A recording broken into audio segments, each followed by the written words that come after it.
So this is going to be our plan. We are going to look at a problem of how do we transfer a human genome into a mouse genome. Okay. Let us just go ahead with that, and here you have a mouse genome represented with the ordering of the genes here, and then a human genome with the ordering, or maybe a different ordering of the same set of genes that are similar or homologous between mouse and human.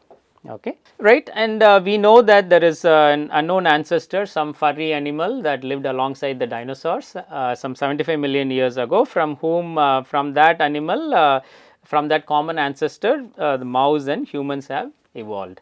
Okay. And then we are looking at only the X chromosome here. So, like I mentioned briefly before, X chromosome is one place where the DNA is extremely stable, and so those point level mutations within single genes do not happen very often. The content of the genes or the blocks of genes, so each of these refers to a block of contiguous genes. Okay. These blocks of genes, there are about 11 of them, right, 1, 2, 3, 4, 5, 6, 7, 8, 9, 10, 11, right, there is 11 blocks of these genes, and those blocks are conserved at a block by block level, they are conserved, but you can see that the ordering of the blocks are different between human and mouse chromosome. You can see here this long block that is over here in the final block in the human chromosome, it is somewhere in between, in the middle in the mouse chromosome, right. And similarly this green one, the green block is towards the beginning in the mouse chromosome, it is towards the end in the human chromosome, and the orientation is also changed. Okay. The orientation refers to where the block is, in which of the strands of the DNA the block is. Okay. And so this orientation is also pointing left over in the mouse chromosome, and is pointing to the right in the other strand in the human chromosome.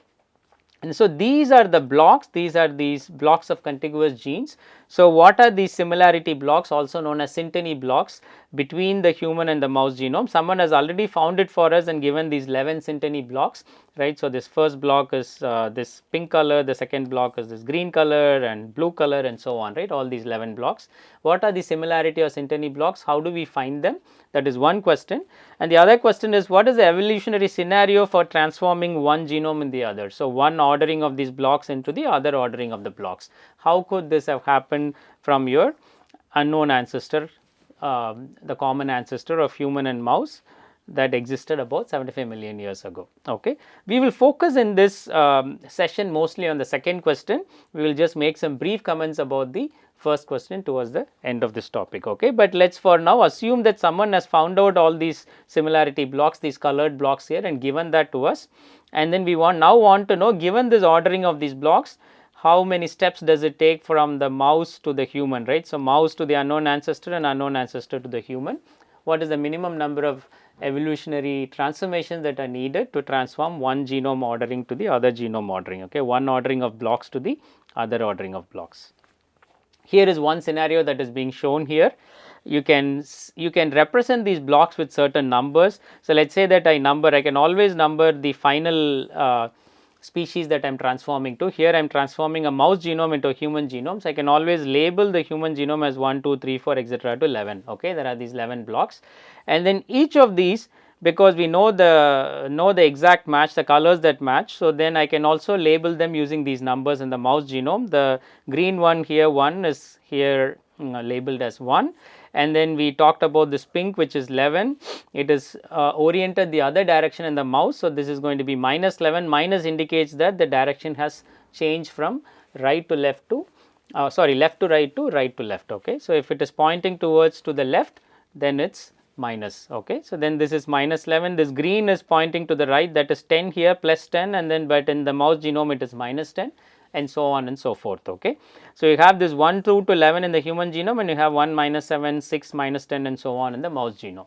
So now we want to know what is the evolutionary scenario that has transformed this mouse genome into a human genome. So let us just look at it. So we are allowed certain operations. So one operation is, I told you that you can have a chromosome and you can take a segment of the chromosome and flip it, right. So in this particular case, this segment of the chromosome which contains the block 6 is flipped, so the 6 becomes minus 6. Okay. You can see that this arrow which is pointing to the right, now the 6th block is pointing to the left. Okay. And then there are these two breakpoints that has happened. This is the place where the chromosome has broken and then it has been flipped. Okay. Similarly, now in the second step the 9 is flipped. Okay, so these two parts are taken and then you are breaking there and then reversing the chromosome and then putting it back in, fusing it back in. So, you have now 9 has become minus 9. Okay. And similarly, you have here, okay, the third step where the minus 11 and minus 3 are being flipped. So, you have 3 and 11 and so on and so forth. Okay. And then finally, you have obtained the ordering of 1 to 11. Okay. All the minus has been flipped so that they are pointing all in the towards the right direction. So, all the minuses has become plus, and not only that, all the genes are now ordered in the way that we want in the humans. Okay.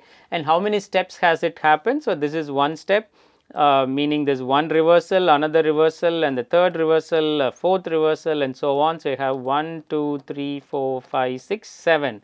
So, 7 reversals of the chromosome has happened to transform mouse to a human. Okay. And the reversal basically is also illustrated here. You take a segment of the chromosome, you reverse it and then you put it back. Okay. That is the actual underlying operation that happens, and that is what we have abstracted out as these now as a segment getting reversed and the signs getting reversed. Okay. Now, this is just going into it in a bit more detail where the 6 has become minus 6, right. And so, let me just write down.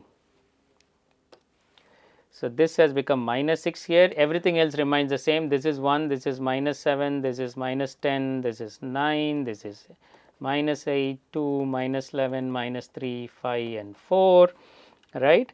And then again this has changed. So, the 9 has become minus 9 now, right. And then in the third step you have minus 11 and minus 3 has now, you basically take that segment and then you flip it and you insert it back, right. That is the underlying operation that has happened. So, this has become 3 and 11. Okay. You reverse it and then change the signs. Similarly, all of these are happening and then finally, you have all the ordering exactly like we want in the human genome. And again there are 7 steps, the first step, second step, third step, fourth step, fifth, sixth and 7 steps are required, 7 reversals are required to transform a mouse genome into a human genome. Now, naturally the question is we are not done here. What remains to be seen is how do we know that this 7 is the minimum number of steps required to do this transformation, right. Maybe you can do it in 5 reversals or 6 reversals, right. So, how do we figure out if 7 is the minimum number of reversals required to transform a mouse genome into a human genome, okay. And are there any lower bound, even if you can't prove exactly 7, can we say that you can never do it fewer than 4 reversals, okay. So, you need at least 4 reversals to go from a mouse genome to a human genome. So, are those kinds of lower bounds on the number of reversals to transform one genome to another genome possible? Okay. We will be looking at whether there are algorithms that will actually give you the minimum number of reversals or lower bounds if an algorithm is not possible, if it turns out to be a hard problem. If an algorithm is not possible, any lower bounds on the minimum number of reversals required to transform one genome to another genome. Okay. While we are looking into these minimum number of transformations, there is also another interesting application of studying rearrangements. Okay. We can understand which parts of the genome are more stable and which parts of the genome are fragile and where a lot of recombinations, a lot of rearrangements happen. Okay. In this particular case, you can see here that between the block 3 and 4 or 4 and 5 and 5 and 6, multiple these little ticks are marked. So, this region has been broken multiple times in this evolutionary scenario.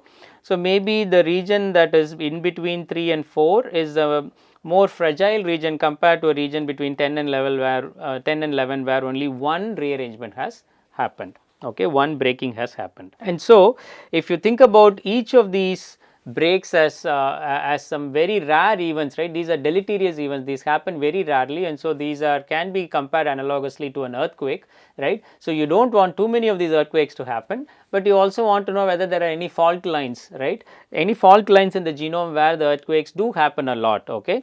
And like I said in the previous slide, so between 3 and 4 or 4 and 5, maybe 2 earthquakes has happened, 2 breaks has happened. So, are there hotspots? Does it reflect that it is a hotspot or a fragile region where many breaks happen? Okay. So, we are also interested in understanding using a study of genome rearrangements if there are any regions in the human genome that are stable versus fragile in terms of the number of rearrangements that happen in that region. Okay.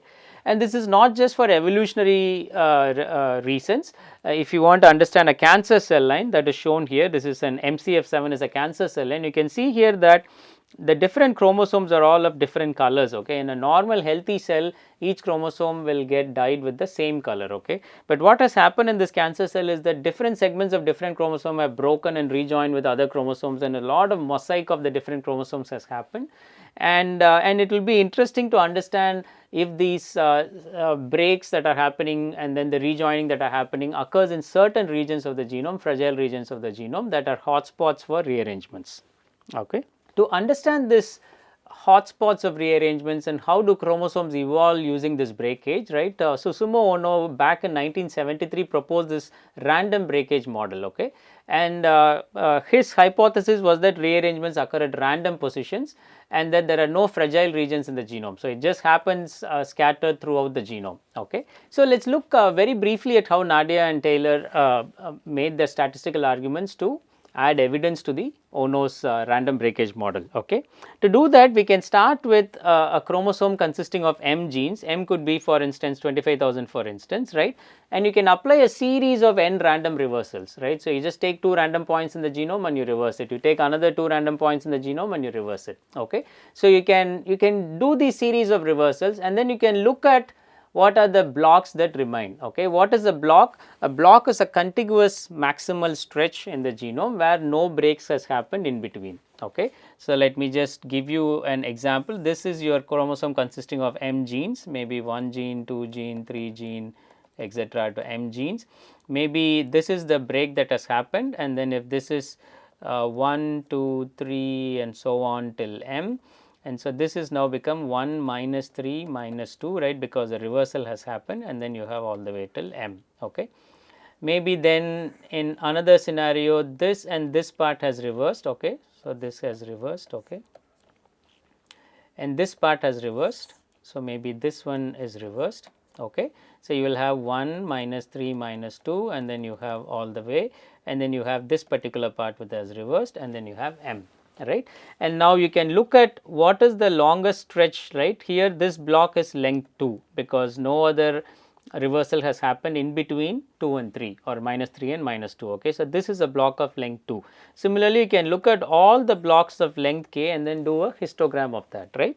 So, if we can predict what the block lengths would be, then we can match that with the observed block lengths in the current genomes, right, and then we can see whether the model has support or not.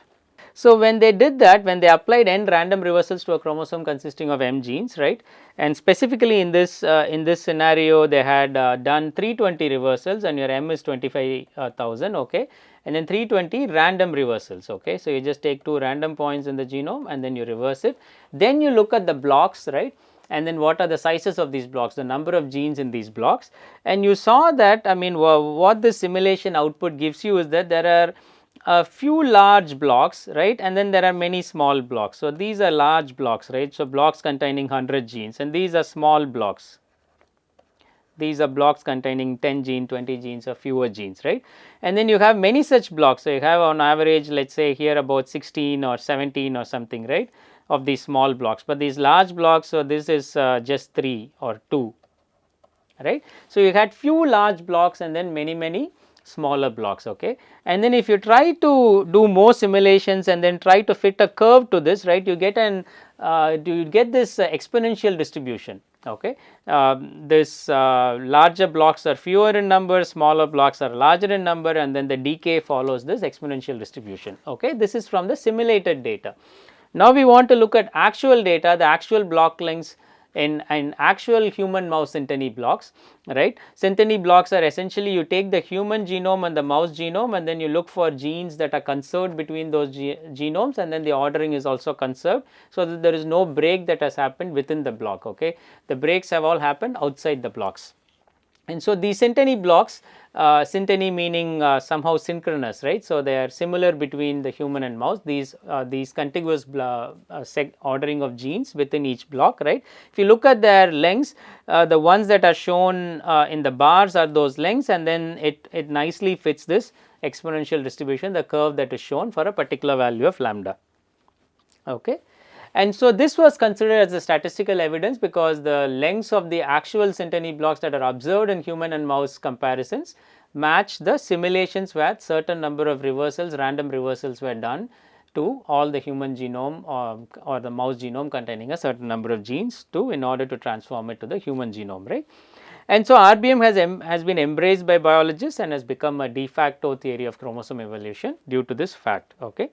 But we will see that a deeper understanding of genome rearrangements lead to revision of this particular model. Okay. That is why we spend some time on explaining this random breakage model.